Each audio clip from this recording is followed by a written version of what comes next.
Vous avez peut-être commencé à créer une application sur Flutterflow et vous êtes rendu compte que Flutterflow n'était qu'un front-end et qu'il fallait lui associer une base de données derrière, et celle qui est intégrée de base c'est Firebase. Mais Firebase a évidemment des contraintes et je vais en parler dans cette vidéo, et surtout je vais vous donner les alternatives que vous pouvez utiliser et pour quel cas il faudrait utiliser une alternative plutôt qu'une autre. Donc dans cette vidéo on va départager qui de Firebase, Supabase ou Xano est le mieux pour votre projet. Et si vous ne me connaissez pas, je suis Théo, un solopreneur, et sur cette chaîne je parle de no-code, de productivité et d'IA. Donc si ça vous intéresse, pensez à vous abonner et pensez à activer la cloche pour recevoir les prochaines vidéos.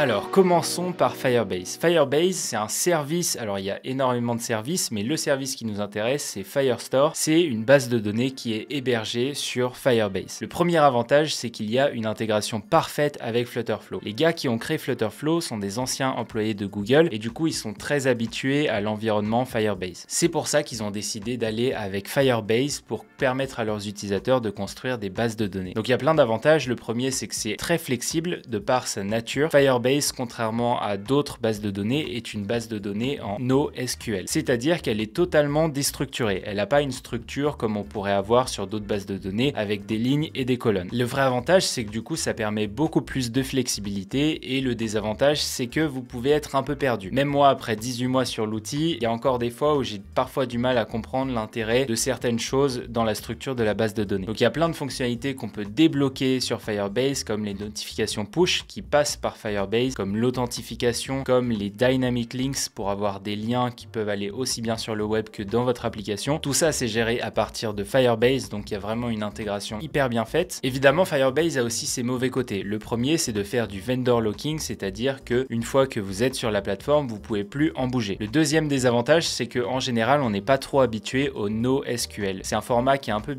bizarre pour nous les no-codeurs. On est plutôt habitué à avoir des bases de données relationnelles, et sa forme un peu ultra flexible et parfois déroutante, notamment quand on veut faire des queries, donc quand on veut aller chercher la donnée et surtout la filtrer, c'est parfois beaucoup plus difficile que dans un autre outil comme par exemple Xano. Et la dernière chose, et qui est selon moi parfois un deal breaker, c'est le prix qui peut monter extrêmement vite en fonction de comment vous organisez vos bases de données. Je vais vous raconter une histoire. Il y a 18 mois, j'ai créé ma première app sur Flutterflow et j'avais utilisé Firebase. Je connaissais rien à Firebase, c'était mes débuts avec Firebase, et j'avais fait une toolbox, et je sais pas, je m'étais sans doute trompé dans la manière dans laquelle j'avais organisé les données, mais c'est monté extrêmement vite. J'avais déjà 50 ou 60 $ de facture alors que j'avais aucun utilisateur sur mon application. Donc pour ceux qui ont suivi l'actualité récente de Bubble, c'est un petit peu la même chose. Vous êtes facturé au nombre de lectures et d'écritures de données dans votre application. Quand vous avez une liste et à l'intérieur de chaque item de la liste vous avez des relations, Firebase va tout charger. Donc c'est-à-dire que si vous avez une liste et à l'intérieur plusieurs outils, il va charger toutes les données des pages outils, et du coup ça peut vite faire beaucoup de document reads, donc c'est-à-dire du quota utilisé dans votre application. Le calcul est assez complexe, donc je vous mettrai un lien en description pour voir le détail de la facturation. Maintenant, Supabase. Supabase, ils se déterminent eux-mêmes comme étant l'alternative open source à Firebase. Eux, ils utilisent une base de données en Postgre, donc qui est beaucoup plus traditionnelle et qui ressemble beaucoup plus à ce à quoi on pense quand on pense à une base de données. On peut créer des tables assez facilement, créer des relations entre les tables, un peu comme on pourrait le faire sur un Notion ou un Airtable, et surtout, il y a beaucoup plus de prédictabilité du prix parce que on est facturé au niveau de quantité de gigas qu'il y a dans la base de données. Donc ça évite un peu les mauvaises surprises, et le tarif est beaucoup plus attractif que sur Firebase. La dernière chose, c'est que c'est un outil open source, donc potentiellement ça peut vous rassurer si c'est important pour vous. Par contre, il y a deux points négatifs avec Supabase. C'est déjà que son intégration est très limitée avec Flutterflow. Ils ont vraiment mis le strict minimum pour que vous puissiez aller chercher de la donnée, modifier, supprimer, et c'est tout. Et le deuxième point un peu négatif, c'est que ça peut être potentiellement assez difficile pour les no-codeurs de s'y retrouver dans Supabase. Supabase, à la base, c'est vraiment fait pour des applications réalisées en code, et par exemple, à contrario de Xano, qui lui est beaucoup plus fait pour les no-codeurs, si vous savez pas coder, parfois vous pourrez être un petit peu limité sur Supabase. Alors maintenant, on va passer à Xano. Full disclosure, je suis sponsorisé par Xano sur d'autres vidéos, pas sur celle-ci, pour rester objectif. Xano, c'est un back-end qui est vraiment fait pour les no-codeurs, no-codeur, donc si vous venez de Bubble, si vous venez de ces environnements-là, franchement, vous ne serez pas dépaysé. Vous avez toute la logique d'un back-end qui est externalisé, que vous pouvez appeler grâce à une API. Il y a une intégration qui est très bien faite, que ce soit avec Bubble, avec WeWeb, ou potentiellement que vous pouvez faire vous-même avec Flutterflow grâce au call API. Et surtout, un vrai avantage quand on lance ces projets, il y a un tarif qui est fixe ou par palier. Par contre, Xano a aussi ses désavantages. La première chose, c'est que l'intégration est limitée, comme pour Supabase, vu que de base, c'est vraiment fait pour Firebase. Et la deuxième chose, c'est qu'il y a quand même aussi un peu de vendor locking du côté de Xano, même si on peut exporter sa base de données en CSV. Donc maintenant, lequel choisir en fonction de votre situation. Si votre main focus est de créer une application mobile, que vous êtes à l'aise avec l'environnement Firebase, que vous trouvez que l'intégration est bien faite dans Flutterflow, que vous utilisez les autres produits Firebase, donc l'authentification, les liens dynamiques, etc., Firebase peut être une très bonne solution pour vous. Surtout si vous n'avez pas forcément besoin d'externaliser la base de données sur d'autres outils, c'est plutôt très bien fait et c'est fait pour l'outil Flutterflow. Si vous préférez utiliser une base de données un peu plus traditionnelle sur un outil qui est très scalable et open source et que le code vous fait pas peur, c'est vraiment une super alternative. Et selon moi, si je devais choisir entre Firebase ou Supabase, mis à part Flutterflow, j'aurais choisi Supabase 50 000 fois. Et dernier cas de figure, si vous êtes un no-codeur, que vous venez du monde du no-code, je vous recommande Xano parce que c'est vraiment l'outil qui est fait pour les no-codeurs. Vous serez assez à l'aise sans coder et ça peut vraiment jouer un rôle de back-end pour votre application mobile dans Flutterflow. À noter que le vrai plus selon moi, c'est son intégration avec d'autres acteurs comme WeWeb, Wised, etc. Par ailleurs, j'ai discuté avec quelqu'un de chez Flutterflow qui m'a dit que Xano n'était pas encore une priorité pour eux. Et le dernier point négatif, c'est qu'il n'y a pas encore de real-time database pour certains cas spécifiques sur Xano. Donc si vous avez besoin de ça, malheureusement Xano ne pourra pas répondre à vos attentes. Voilà, cette vidéo est terminée, j'espère qu'elle vous a plu, j'espère qu'elle va vous servir. Si c'est le cas, n'hésitez pas à cliquer sur le bouton s'abonner et à liker cette vidéo. Vous pouvez aussi vous abonner à ma newsletter teio.fr/edito, c'est un email pour vous aider avec le no-code, l'intelligence artificielle et la productivité. Et sinon, on se retrouve très bientôt sur cette chaîne YouTube. D'ici là, gardez toujours cette envie d'entreprendre. Ciao!